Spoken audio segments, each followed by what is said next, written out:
କବିତା ବଡ଼ପଣ କବି ହେଲେ ରାଧାନାଥ ରାୟ। ଆଜି ଆମେ ପ୍ରଶ୍ନ ଉତ୍ତର ଆଲୋଚନା କରିବା। ଖ ନମ୍ବର ବିଶିଷ୍ଟ ପ୍ରଶ୍ନ। ପ୍ରଥମ କ୍ୱେଶ୍ଚିନ୍ ହେଲା, ବଡ଼ପଣ କବିତା ରାଧାନାଥଙ୍କ କେଉଁ କାବ୍ୟରୁ ଆସିଅଛି? ନା, ବଡ଼ପଣ କବିତା ରାଧାନାଥଙ୍କର ଦରବାର କାବ୍ୟରୁ ଆସିଅଛି। ସେକେଣ୍ଡ କ୍ୱେଶ୍ଚିନ୍, ଦରବାରରେ ଯୋଗ ଦେଇଥିବା ରାଜା ଓ ଜମିଦାରମାନେ କ'ଣ ବିକି ଭାଙ୍ଗି ଖାଉଥିଲେ? ନା, ଦରବାରରେ ଯୋଗ ଦେଉଥିବା ରାଜା ଓ ଜମିଦାରମାନେ ପୂର୍ବପୁରୁଷର ଅମ୍ଳାନ କୀର୍ତ୍ତି ଯଶ ଆଦିକୁ ବିକି ଭାଙ୍ଗି ଖାଉଥିଲେ। 3 ନମ୍ବର କ୍ୱେଶ୍ଚିନ୍, କିଏ ବହ୍ନିଶିଖା ପରି ସଦା ଊର୍ଦ୍ଧ୍ୱଗାମୀ ଥିଲେ? ନା, ଆଗକାଳରେ ଉତ୍କଳର ସ୍ୱାମୀମାନେ ବହ୍ନିଶିଖା ପରି ସଦା ଊର୍ଦ୍ଧ୍ୱଗାମୀ ଥିଲେ। ବହ୍ନିଶିଖାର ଧର୍ମ କ'ଣ? ନା, ବହ୍ନିଶିଖାର ଧର୍ମ ହେଲା ଊର୍ଦ୍ଧ୍ୱଗାମୀ ହେବା। ଜଳଧାରାର ଧର୍ମ କ'ଣ? ନା, ଜଳଧାରାର ଧର୍ମ ହେଉଛି ନିମ୍ନଗାମୀ ବା ଅଧୋଗତି ହେବା। ଜଳଧାରାର ଧର୍ମ କ'ଣ? ଜଳଧାରାର ଧର୍ମ ହେଉଛି ନିମ୍ନଗାମୀ ବା ଅଧୋଗତି ହେବା। 6 ନମ୍ବର କ୍ୱେଶ୍ଚିନ୍, ପୂର୍ବ ରାଜାମାନଙ୍କର ବଂଶଧର ହୋଇ ଆଜିର ରାଜା ଜମିଦାର ମାନଙ୍କର କିପରି ଅବସ୍ଥା ହେଇଛି? ନା, ପୂର୍ବ ରାଜାମାନଙ୍କର ବଂଶଧର ହୋଇ ଆଜିର ରାଜା ଜମିଦାର ମାନଙ୍କର ବାଜପାରା ଅବସ୍ଥା ହୋଇଅଛି। ଦରବାରରେ ଯୋଗ ଦେଇଥିବା ରାଜାଙ୍କର ପିତୃଗଣ କିପରି ଥିଲେ?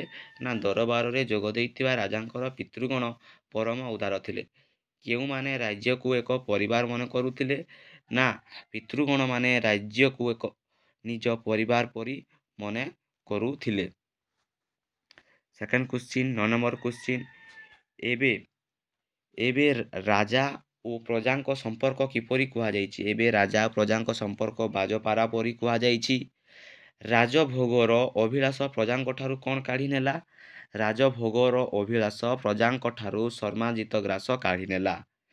ଦେଶୀ ହୋଇ ରାଜାମାନେ କେଉଁ ବିଦେଶୀ ନୀତି ଅବଲମ୍ବନ କରୁଥିଲେ? ଦେଶୀ ହୋଇ ରାଜାମାନେ ନିର୍ମମ ବିଦେଶୀ ସର୍ବସ୍ୱ ନୀତି ଅବଲମ୍ବନ କରୁଥିଲେ। ପ୍ରଜାଙ୍କ ଚିତ୍ତକୁ ପୂର୍ବ ରାଜାମାନେ କିପରି ବାନ୍ଧିଥିଲେ? ନା, ପ୍ରଜାଙ୍କ ଚିତ୍ତକୁ ପୂର୍ବ ରାଜାମାନେ ବାତ୍ସଲ୍ୟ ପରି ବାନ୍ଧିଥିଲେ। କିଏ ବିଦେଶୀ ସଙ୍ଗୀନରେ ପ୍ରଜାମାନଙ୍କୁ ଭୟଭୀତ କରୁଥିଲେ? ନା, ରାଜା ଗର୍ବୀ ଦେଶୀ ସଙ୍ଗୀନରେ ପ୍ରଜାମାନଙ୍କୁ ଉତ୍ସାହିତ କରୁଥିଲେ। ଆଜିର ରାଜାମାନଙ୍କର ସର୍ବସ୍ୱ କ'ଣ? ଆଜିର ରାଜାମାନଙ୍କର ସର୍ବସ୍ୱ ହେଉଛି ଗନ୍ତାଘର। ଆଜିର ରାଜାମାନଙ୍କର ସର୍ବସ୍ୱ ହେଉଛି ଗନ୍ତାଘର। 15 ନମ୍ବର କ୍ୱେଶ୍ଚିନ୍, ଆଜିର ରାଜଧର୍ମ କିପରି? ଆଜିର ରାଜଧର୍ମ ପ୍ରଜାଧନ ବୋଲି କୁହାଯାଏ। କବି କେଉଁମାନଙ୍କୁ କାନକୁହା ବୋଲି କହିଛନ୍ତି?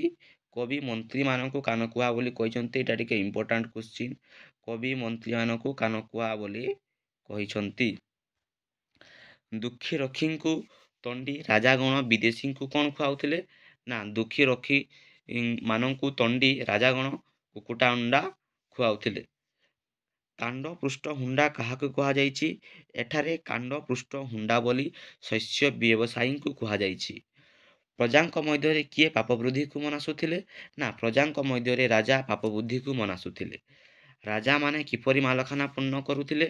ନା, ରାଜାମାନେ ଜରିମାନା କରି ଧନ ଦ୍ୱାରା ନିଜର ମାଲଖାନା ପୂର୍ଣ୍ଣ କରୁଥିଲେ ବା ତାଙ୍କର ନିଜର ମାଲଖାନା ସେମାନେ ଭରୁଥିଲେ। କେଉଁ ଚିନ୍ତା ବିନା ରାଜାମାନଙ୍କର ଅନ୍ୟ ଚିନ୍ତା ନଥିଲା? ଧନ ଚିନ୍ତା ବିନା ରାଜାମାନଙ୍କର ଅନ୍ୟ କୌଣସି ଚିନ୍ତା ନଥିଲା। ଜାଗ୍ରତ ଓ ସ୍ୱପ୍ନରେ ରାଜାମାନଙ୍କର କେଉଁ ଲାଳସା ଜାତ ହୋଇଥିଲା? ଜାଗ୍ରତ ଓ ସ୍ୱପ୍ନରେ ରାଜାମାନଙ୍କଠାରେ ଧନ ଉପାର୍ଜନ ଲାଳସା ଜାତ ହୋଇଥିଲା। ଧର୍ମର ସାଫଲ୍ୟ କେଉଁଥିରେ ଥାଏ? ଧର୍ମ ଅର୍ଜନର ସୁଫଳ ସୁବ୍ୟୟରେ ହିଁ ଥାଏ। କିଏ ଧନକୁ ଜଗି ବସିଥାଏ? ନା, ଯକ୍ଷ ଧନକୁ ଜଗି ବସିଥାଏ। ରାଧାନାଥ କାହାକୁ ସ୍କନ୍ଦର ବୋଲି କହିଛନ୍ତି? ରାଧାନାଥ ଆଲେକଜାଣ୍ଡାରକୁ ସ୍କନ୍ଦର ବୋଲି କହିଛନ୍ତି। ନେକ୍ସଟ କ୍ୱେଶ୍ଚିନ୍, ସ୍କନ୍ଦର କାହିଁକି କାନ୍ଦୁଥିଲେ?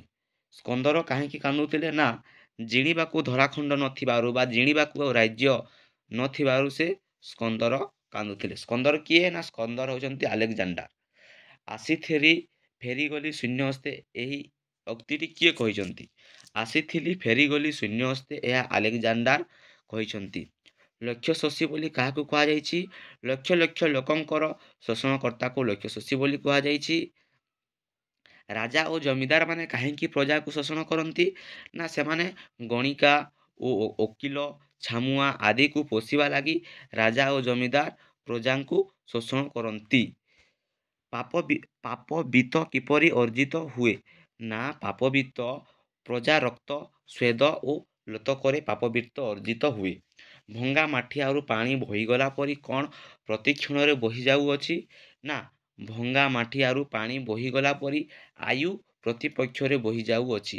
କାଳ କିପରି? ନା, କାଳ ହେଉଛି ମୃତ୍ୟୁ। କାଳ ହେଉଛି ମୃତ୍ୟୁ। କାଳ ହେଉଛି ମୃତ୍ୟୁ। କାଳ ହେଉଛି ବଡ଼ କ୍ରୂର ଏବଂ ବଡ଼ ଅବିଶ୍ୱାସୀ। କାହାକୁ ଅବିଶ୍ୱାସୀ ବୋଲି କୁହାଯାଇଛି? ନା, କାଳକୁ ଅବିଶ୍ୱାସୀ ବୋଲି କୁହାଯାଇଛି। Next question 34 number. କିଏ ହଠାତ୍ ଆସି ହାବୁଡ଼ି ଯିବ ବୋଲି କୁହାଯାଇଛି? ନା, କାଳ ଆସି ହାବୁଡ଼ି ଯିବ ବୋଲି କୁହାଯାଇଛି। 35 ନମ୍ବର କ୍ୱେଶ୍ଚିନ୍। କାହା ପଛରେ କାଳ ଲୁଚି ବସିଥାଏ? ନା, ଦୂରବର୍ତ୍ତୀ ଜାଣି। କାଳକୁ ଯିଏ ଅନାଇ ହସେ ତା ପଛରେ କାଳ ଆସି ଜଗି ବସିଥାଏ। ଛାୟା କେତେବେଳେ ବଢ଼ିଯାଏ?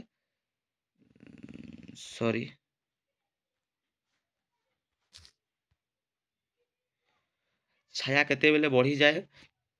ନା, ଆୟୁ ସୂର୍ଯ୍ୟ ଯେତେବେଳେ ଅସ୍ତ ହୁଏ ମାୟାର ଛାୟା ସେତେବେଳେ ବୃଦ୍ଧି ପାଏ। ଆୟୁ ସୂର୍ଯ୍ୟ ଯେତେବେଳେ ଅସ୍ତ ହୁଏ ମାୟାର ଛାୟା ସେତେବେଳେ ବୃଦ୍ଧି ପାଏ। ରାଧାନାଥ ମାୟାକୁ କାହା ସହିତ ତୁଳନା କରିଛନ୍ତି? ରାଧାନାଥ ମାୟାକୁ ଛାୟା ସହିତ ତୁଳନା କରିଛନ୍ତି। ମାୟାର ଚେର ଭେଦିଗଲେ କ'ଣ କ୍ଷତି ହୁଏ? ମାୟାର ଚେର ତଳେ ଯେତିକି ବଢ଼ିଥାଏ ଅନନ୍ତ ସେତେ ଉପାଡ଼ିବାକୁ ରଗଡ଼ିଥାଏ, ଅର୍ଥାତ୍ ଯମ ଯନ୍ତ୍ରଣା ସେତିକି ବଢ଼ିଥାଏ। ଅନନ୍ତ କିଏ? ନା, ଅନନ୍ତ ହେଉଛନ୍ତି ଯମ। 40 ନମ୍ବର କ୍ୱେଶ୍ଚିନ୍। ବେଳ ଥାଉ କ'ଣ ଅର୍ଜନ କରିବାକୁ କବି ପରାମର୍ଶ ଦେଇଛନ୍ତି? ନା, ବେଳ ଥାଉ ଥାଉ ଧର୍ମ ଅର୍ଜନ କରିବାକୁ କବି ପରାମର୍ଶ ଦେଇଛନ୍ତି। ସଂସାରରେ ଜନ୍ମଫଳରୁ କ'ଣ ମିଳେ? ନା, ସଂସାରରେ ଜନ୍ମଫଳରୁ ବଡ଼ପଣ ମିଳେ। ସଂସାରରୁ ଜନ୍ମଫଳରୁ ବଡ଼ପଣ ମିଳେ। ବଡ଼ପଣ କିପରି ଚିରସ୍ଥାୟୀ ହୁଏ? ନା, ବଡ଼ପଣ ଧର୍ମ ଦ୍ୱାରା ଚିରସ୍ଥାୟୀ ହୁଏ। ବିଧାତା କି ପୋତ ଗଢ଼ିଛନ୍ତି? ନା, ବିଧାତା ଧର୍ମର ପୋତ ଗଢ଼ିଛନ୍ତି। ଭଗବାନ କାହିଁକି ଧର୍ମର ପୋତ ଗଢ଼ିଛନ୍ତି? ନା, ସଂସାର ରୂପକ ବାରିଧିରୁ ପାର ହେବା ପାଇଁ ଭଗବାନ ଧର୍ମର ପୋତ ଗଢ଼ିଛନ୍ତି। ସଂସାରକୁ କବି କାହା ସହିତ ତୁଳନା କରିଛନ୍ତି? ନା, ସଂସାରକୁ କବି ବାରିଧି ସହିତ ତୁଳନା କରିଛନ୍ତି। ସଂସାରରେ ମହତପଣିଆ କ'ଣ? ସଂସାରରେ ମହତପଣିଆ ହେଉଛି ଧର୍ମ। ଜନ୍ମ ଗ୍ରହଣ କରି କର୍ମ ଅନୁସାରେ ଧର୍ମ ଅର୍ଜନ କରିବା ମନୁଷ୍ୟର ମନୁଷ୍ୟତ୍ୱ। 40 ନମ୍ବର କ୍ୱେଶ୍ଚିନ୍। ସଂସାରର ସବୁ ବଡ଼ପଣକୁ କବି କ'ଣ ବୋଲି କହିଛନ୍ତି? ନା, ସଂସାରର ସବୁ ବଡ଼ପଣକୁ କବି ଅଢ଼େଇ ଦିନିଆ ବୋଲି କହିଛନ୍ତି। ଦୁଇ ଲୋକ ସାଧନୀ ବୋଲି କବି କାହାକୁ କହିଛନ୍ତି? ନା, ଦୁଇ ଲୋକ ସାଧନୀ ବୋଲି କବି କାହାକୁ କହିଛନ୍ତି? ଦୁଇ ଲୋକରେ ଯାହା ସାଧିତ ହୋଇଥାଏ, ଅର୍ଥାତ୍ ସ୍ୱର୍ଗଲୋକ ଓ ମର୍ତ୍ତ୍ୟଲୋକରେ ଯେଉଁ ସୁକାର୍ଯ୍ୟ ରୂପକ ବଡ଼ପଣ ଦ୍ୱାରା ଅର୍ଜନ କରାଯାଏ ତାକୁ ଦୁଇ ଲୋକ ସାଧନୀ ବୋଲି କୁହାଯାଏ। Next question. କେଉଁ ବଡ଼ପଣରେ ମତି ବଳାଇବାକୁ କବି ପରାମର୍ଶ ଦେଇଛନ୍ତି? ନା, କବି ତ୍ୱକ ବଡ଼ପଣରୁ ବା ଲାଳସାରୁ ମତି ବଳାଇବାକୁ କବି ପରାମର୍ଶ ଦେଇଛନ୍ତି।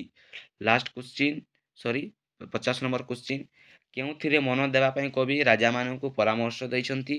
ଯେଉଁ ପଣ ଦୁଇ ଲୋକରେ ହିତ ସାଧନ କରେ ଏବଂ ଯାହା ପାଖରେ ଅନନ୍ତକର ବଜ୍ରଦାନ୍ତ କାମ କରେ ନାହିଁ, କାଳ ଯାହାର ପାଖ ମାଡ଼ି ପାରେ ନାହିଁ, ସେହି ଧର୍ମ ଦ୍ୱାରା ଅର୍ଜିତ ବଡ଼ପଣରେ ମନ ଦେବା ପାଇଁ କବି ରାଜାମାନଙ୍କୁ ପରାମର୍ଶ ଦେଇଛନ୍ତି।